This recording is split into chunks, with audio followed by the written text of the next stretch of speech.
Hello friends, welcome back to my channel. मेरा नाम है अनिरुद्ध पायडा। मैं एक live sound engineer as well as studio engineer दोनों हूँ। आई होप आपको मेरे सारे वीडियोस पसंद आ रहे होंगे। तो आज हम लोग मॉनिटर टैब के बारे में पढ़ेंगे।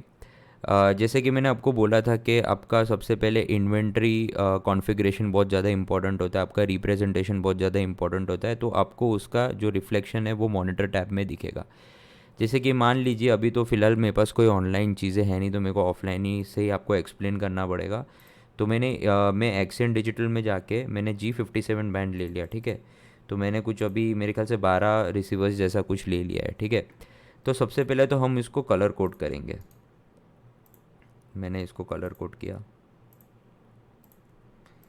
यहाँ पे मैं असाइन में गया, कलर कोड किया। यहाँ से मैं करके फिर से असाइन किया और एक कुछ रैंडम कलर ले लिया, ठीक है। अब ये जो चीज़ें आपको मॉनिटर टैब में रिफ्लेक्ट होगी। अब मॉनिटर टैब दोस्तों क्यों यूज़ करते हैं? क्योंकि सपोज़ मान लीजिए कि आपका कुछ आरएफ प्रॉब्लम आ गया, तो अभी अगर आप सबसे पहले अगर चैनल को कलर नहीं करोगे या आप उसको आपके आरएफ के हिसाब से उसको कॉन्फ़िगरेशन नहीं करोगे, तो आपको बहुत प्रॉब्लम हो जाएगी। सपोज़ कुछ आरएफ ड्रॉप हुआ या कुछ कुछ भी बैटरी रिलेटेड इशू आ गया, तो आपको ये पूरा मॉनिटर वर्ल्ड में सब कुछ दिखेगा। बट अगर आप उसको कलर कोड नहीं करोगे दोस्तों, मैंने बहुत ही पहले ये चीज़ बोली थी कि अगर आपको सबसे पहले अगर आप अपना आरएफ रिप्रेजेंटेशन ही अच्छा कर दोगे, तो आपके सारे प्रॉब्लम्स सॉल्व हो जाएंगे।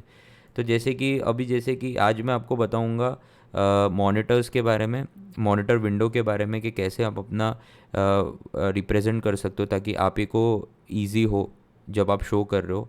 अगर आप अपना जो मॉनिटर सेक्शन है, मॉनिटर जो टैब है, उसको अगर अच्छी तरीके से रिप्रेजेंट करोगे तो आप ही को आसानी होगी चीज़ें समझने के लिए। तो आज मैं आपको मॉनिटर टैब और स्क्रीन के बारे में बताऊंगा, इसके डिफरेंट पैरामीटर्स के बारे में बताऊंगा, मैं मॉनिटर्स ग्रुप के बारे में बताऊंगा, और मैं मॉनिटर विजिट्स के बारे में बताऊंगा, जो बेसिकली आप अपने जो चैनल है उसको डिज़ाइन कर सकते हो अपने हिसाब से कि आपको कौन से पैरामीटर्स रखने हैं और कौन से पैरामीटर्स आपको स्क्रीन में नहीं रखने। साथ साथ में मैं आपको मिनी टाइमलाइन के बारे में भी बताऊंगा और ऑटो टाइमलाइन के बारे में भी बताऊंगा। जो टाइमलाइन है वो भी रिकॉर्डिंग ही करता है, ये भी रिकॉर्डिंग ही करता है, बट ये मॉनिटर मॉनिटर सेक्शन में इन्होंने मिनी टाइमलाइन का भी ऑप्शन दिया है, जिसमें अगर सपोज़ मान लीजिए कि आप लंच करने के लिए चले गए और वो टाइम पे आरएफ लेवल बढ़ गया, ओवरलोड हो गया, या तो फिर एंटीना का कुछ इशू आया, एंटीना स्टेटस में कुछ इशू आया, या तो आपका ऑडियो का जो लेवल है वो कभी कभी पीक पे चला गया, तो एक वो ग्राफिकली जो भी आपका जो डेटा है वो ग्राफिकल रिप्रेजेंटेशन में बताया गया है मिनी टाइमलाइन में। तो बेसिकली जो भी आपका डेटा में कुछ भी चेंजेस आया, वो आपका जो ग्राफिकल वे में वो मिनी टाइमलाइन में आ जाता है। तो मिनी टाइमलाइन बेसिकली एक ग्राफिकल रिप्रेजेंटेशन है आपके डेटा का, ठीक है। तो आज हम लोग उसके बारे में देखेंगे, और मैं आपको ये नीचे जो पेज लेआउट्स है उसके बारे में भी मैं आपको बताऊंगा कि इसको हम लोग कैसे डिवाइड करके इसको हम लोग ब्यूटीफाई कर सकते हैं, और अपने जो आरएफ सेक्शन है उसको कितना क्लीन रख सकते हैं ताकि आपको शो पे कोई प्रॉब्लम ना आए, ठीक है। तो सबसे पहले कि सपोज़ मान लीजिए कि सबसे पहले तो मैंने ये इन्वेंट्री में गया, सबसे पहले तो मेरे को टैग्स बनाने पड़ेंगे, ठीक है। Tags is only for representation, उसका मॉनिटर से कोई लेना देना नहीं है, बट फिर भी मेरे को अच्छा लगता है अपने, जो मैंने आपको बोला था कि आरएफ वर्ल्ड को अच्छा रखोगे तो सब कुछ कोई प्रॉब्लम नहीं आएगा। तो सबसे पहले हमने वोकल्स रखा, और फिर उसके बाद हम लोग परकशनिस्ट रखते हैं, परकशनिस्ट। और तीसरा जो है हम लोग रखते हैं गिटारिस्ट, ठीक है। तो अभी हम लोग ये तीनों सेक्शन में गए, और फिर उसके बाद मैंने पहले 4 रिसीवर्स ले लिया, उसको मैं टैग्स में गया, वोकलिस्ट में कर दिया, अप्लाई कर दिया, ठीक है। उसके बाद मैं लास्ट इसमें गया, बीच के 4 उसको परकशनिस्ट कर दिया, और बाकी का जो लास्ट जो है मेरा उसको मैंने गिटारिस्ट कर दिया, ठीक है। तो ये मेरा हो गया। अब मैं मान लीजिए कि सबसे पहला मैं उसको वोकलिस्ट कर दूंगा, ठीक है। फिर उसके बाद आता है मेरा परकशनिस्ट, फिर आता है मेरा लास्ट में गिटारिस्ट, ठीक है। तो अभी मैं क्या करूँगा कि इसको एक ही साथ में सारे वोकल माइक्स ले लूँगा, एक ही साथ मेरे सारे परकशनिस्ट के माइक्स ले लूँगा। पेज में मैंने उसको डिवाइड कर दिया ताकि मेरे को कभी अगर कुछ प्रॉब्लम आए तो मैं उस पे जाके वो पर्टिकुलर टैब में जाके देख सकता हूँ कि किधर प्रॉब्लम आया है, ठीक है।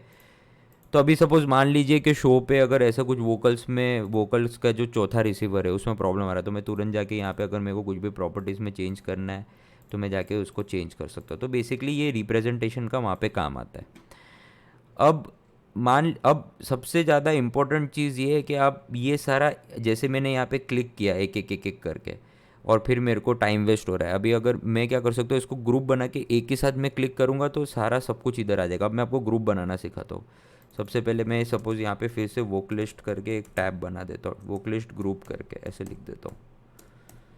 ठीक है, तो सबसे पहले मैं ये जो देखो ये डिवाइस चूज़र करके यहाँ पे ऑप्शन है, तो यहाँ पे मैं ग्रुप्स में जाऊँगा, यहाँ पे मैं मॉनिटर ग्रुप्स में जाऊँगा। ठीक है, तो मॉनिटर ग्रुप्स में जाके मैं ये सपोज़ पहला जो मेरा 4 है, तो मेरे को ये पहला क्या करना है कि मेरे को ये पहले उसमें कर्सर में पहला जो रिसीवर है उसमें ऐसे क्लिक करना है और शिफ्ट दबा के एक ही साथ सब ले लेना है। अब मेरे को सीधा मैं ड्रैग कर दूंगा ना इधर दोस्तों, देखना, तो ये ऑटोमेटिकली ग्रुप बन जाएगा। ये मेरा पहला ग्रुप बना, जो मेरा वोकल्स का ग्रुप है। ठीक है, वैसे ही सेम मैं दूसरे के लिए करूँगा। मैं डायरेक्ट यहाँ बना है तो मेरा परकशनिस्ट का ग्रुप बन गया। ठीक है, और तीसरा मैं जो यहाँ से जब तीसरा मैं जाऊँगा और मैं डायरेक्ट यहाँ पे ड्रैग कर दिया तो ये मेरा, एक मिनट, ये हुआ नहीं अभी।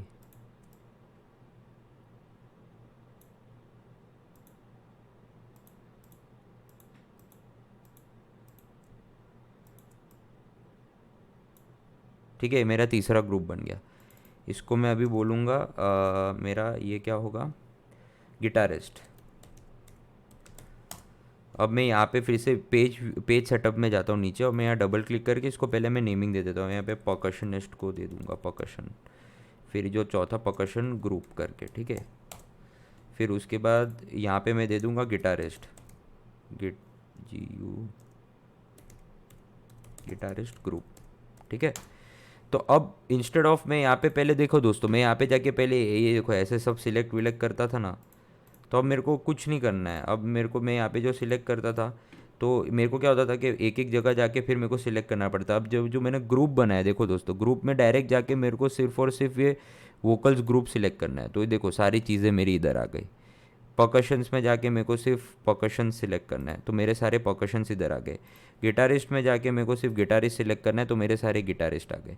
अब सेम चीज़ मैं टाइमलाइन के लिए कर सकता हूँ। अब टाइमलाइन इसमें एक्टिवेटेड इसीलिए नहीं है बिकॉज ये सारी तुम्हारी अभी ऑनलाइन डिवाइसेस है नहीं, तो अभी ये टाइमलाइन अभी इसमें आएगा नहीं। ठीक है, तो मेरे को टाइमलाइन बेसिकली वही करता है कि आपकी सारी चीज़ें यहाँ पे मॉनिटर टैब में वो रिकॉर्ड करता है, और जब आप उसको ऑटो टाइमलाइन में कन्वर्ट कर दोगे ना तो अब वो क्या करेगा, ऑटोमेटिकली रिकॉर्डिंग भी चालू कर देगा, और वहाँ का जो जो टाइमलाइन का 1 मिनट का डेटा है ना, वो 1 मिनट का डेटा ऑटो टाइमलाइन में ट्रांसफ़र कर देगा और वहाँ से वो रिकॉर्डिंग चालू करेगा। इंस्टेड ऑफ जब आप क्लिक करोगे ऑटो टाइमलाइन में, तब वो 1 मिनट का डेटा मिनी टाइमलाइन से ले लेगा और वो ऑटो टाइमलाइन में डालेगा, और वहाँ से वो पर्टिकुलर डेटा जो मिनी टाइमलाइन से ऑटो टाइमलाइन में ट्रांसफ़र हुआ है वो वहाँ पे ले लेगा, और वहाँ के 1 मिनट से फिर वो 1 मिनट का जो डेटा है उसके बाद से फिर वो नया, फिर वो कंटिन्यू होते जाएगा। फिर आपका जो रिकॉर्डिंग नॉर्मल हो रहा है वो रिकॉर्डिंग सारी चीज़ें होती जाएगी। ठीक है,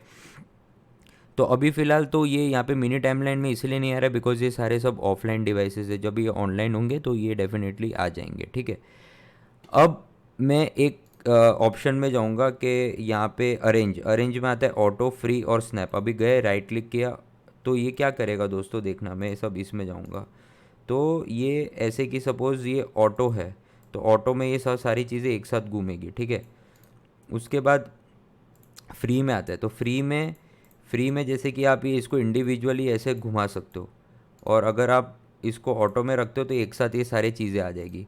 फ्री में क्या करेगा, फ्री में ये इंडिविजुअली मूव करेगा, ऐसा आप किधर भी उसको डिज़ाइन करके रख सकते हो। अब मैं गया फिर से इसको ऑटो कर दिया। अब मैं इसको स्नैप में करूँगा तो ये पूरा ग्रिड में आ जाएगा, ग्रिड के हिसाब से चलेगा। ये देखो ये ग्रिड्स है सारे, डॉट डॉट डॉट सारी सारी ग्रिड्स है, तो ये सारे ग्रिड्स के हिसाब से ये सारे चलेगा। अब मैं इसको फिर से ऑटो में कर देता हूँ। तो बेसिकली आप ये इसमें यही कर सकते हो। और दूसरा ये चीज़ है कि आप इसको एक ये सिलेक्ट किया और उसके बाद आप इसमें साइजेस में जाके इसको छोटा करना है तो छोटा कर सकते हो। अगर एक साथ सबको छोटा करना है मान लीजिए, तो मैं इसमें साइज़ में गया टाइनी कर दिया तो सब छोटे हो गए। अगर अभी मेरे को उसको स्मॉल करना है तो मैं स्मॉल कर सकता हूँ। और ये सब राइट क्लिक से हो रहा है, ठीक है। मैंने पूरा सिलेक्ट कर दिया, उसको राइट क्लिक किया, और फिर उसके बाद मीडियम करना है तो मीडियम कर सकता हूँ। अगर इसको मेरे को सबको लार्ज करना है तो मैं लार्ज कर सकता हूँ। अब मैं सब इसको टाइनी कर देता हूँ। अब दूसरा क्या है कि आप एक साथ करके यहाँ से भी कलर असाइन कर सकते हो। जैसे कि यहाँ पे मैंने ये कलर कर दिया तो ये कलर चेंज हो जाएगा, देख लेना। अब मैंने इसको फिर से यहाँ पे जाके मेरे को असाइन कलर करना है, और मैं कुछ दूसरा कलर ले लिया तो वो कलर आ जाएगा। और सपोज़ आपका कभी कुछ ऑडियो ओवरलाउड हो गया किसी एक चैनल में, तब क्लियर ऑडियो ओवरलाउड करोगे तो वो नॉर्मल, फिर वो ओवरलाउड का जो सिंबल, जो ओवरलाउड जब ज़्यादा है तो वो रेड कलर का दिखा है तो वो रेड कलर हट जाएगा, क्योंकि वो एक ही बार पीक में कभी मान लो कि सिंगर ने ऐसे टैप कर दिया या पॉप कर दिया, तो फिर वो तब वो एकदम, जैसे कि ये मैंने ऐसे किया, ये पॉप हुआ, अभी एकदम ऐसे ऐसा करूँगा तो ये पॉप साउंड आएगा। तो वैसा अगर पॉप साउंड होता है तो वो ओवरलाउड पे चला जाता है सिग्नल, तो उसमें क्या करेगा, वो रेड कलर का दिखाएगा, तो उसको बाद में क्लियर ऑडियो करोगे तो हो जाएगा, ठीक है। और यहाँ से आप अपने प्रॉपर्टीज़ में जा सकते हो। जैसे कि मैं इंडिविजुअल गया, प्रॉपर्टीज़ में जाके मैं इंडिविजुअल प्रॉपर्टीज़ को चूज़ कर सकता हूँ। कोई भी मेरे प्रॉपर्टीज़ जो है, जो भी मेरे को चेंजेस करना है रेडियो में या ऑडियो में या ट्रांसमीटर में या IR प्रीसेट्स में, तो मैं यहाँ से भी चेंज कर सकता हूँ। और उसके बाद उसके बाद ये सारा हो गया, और एक साथ अगर हम लोग सब सिलेक्ट करेंगे तो आप इसको monitor, add to new monitor group भी बना सकते हो, ठीक है। यहाँ से भी आप ऐड करके कर सकते हो।